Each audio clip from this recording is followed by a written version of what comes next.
must tell you that the Babylon that we're going to study is not the Babylon of Genesis 11. That is the original Babylon. We're going to study primarily what is known as the Neo-Babylonian Empire. The Neo-Babylonian Empire is the Babylon of Nebuchadnezzar, the Babylon of the book of Daniel. And you say, why are we not going to go all the way back to Genesis 11? Why are we going to take the Babylon of Nebuchadnezzar as our basis for study? The reason is simple.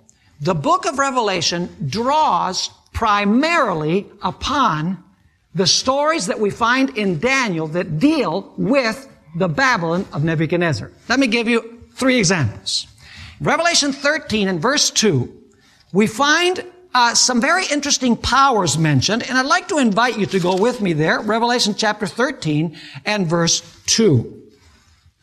It says, "Now the beast which I saw was like a leopard. His feet were like the feet of a bear, and his mouth like the mouth of a lion. The dragon gave him his power, his throne, and great authority." Let me ask you, where do you first find those beasts that are mentioned in this verse?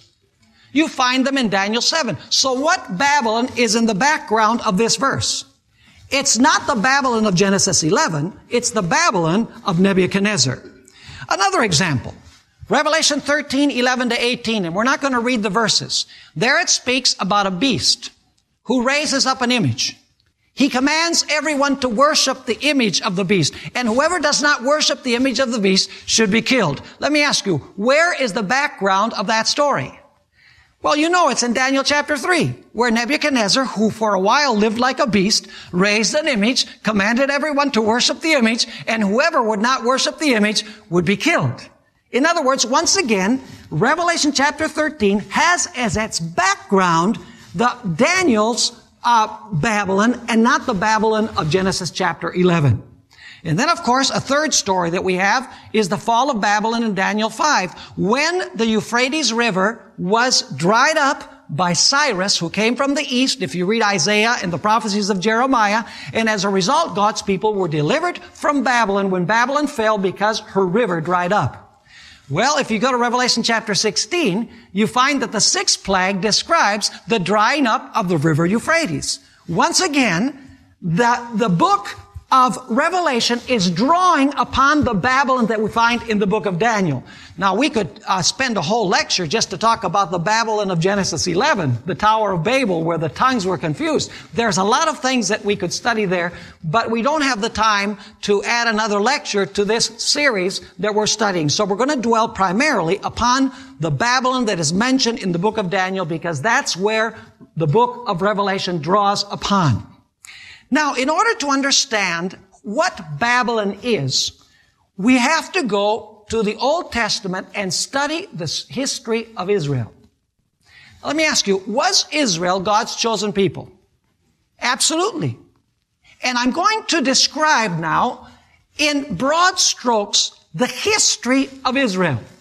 From the times of the Exodus, particularly Mount Sinai, till the time of the Babylonian captivity, when Nebuchadnezzar came and destroyed the city and took Israel captive.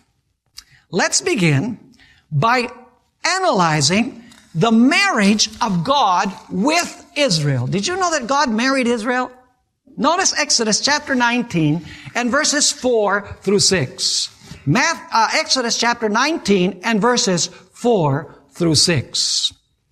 Here, Israel is at the foot of Mount Sinai. And God wants to make a covenant with Israel. He wants to get married with Israel. So God is proposing. Notice Exodus 19, 4 through 6.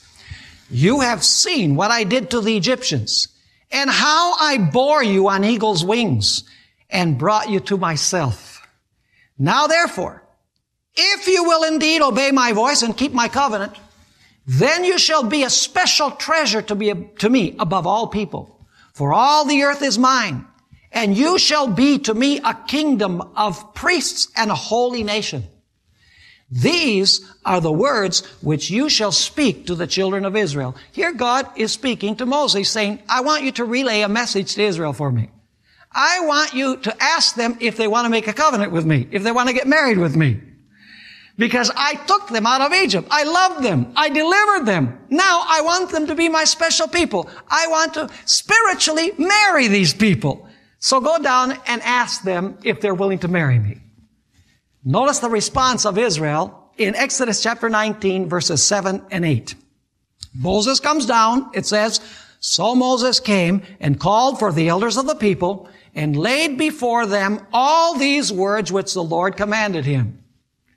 Then all the people answered together and said, all that the Lord has spoken we will do. So Moses brought back the words of the people to whom? The words of the people to the Lord.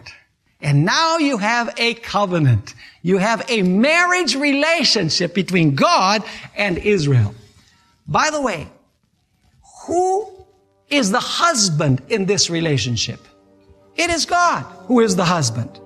And Israel is the bride.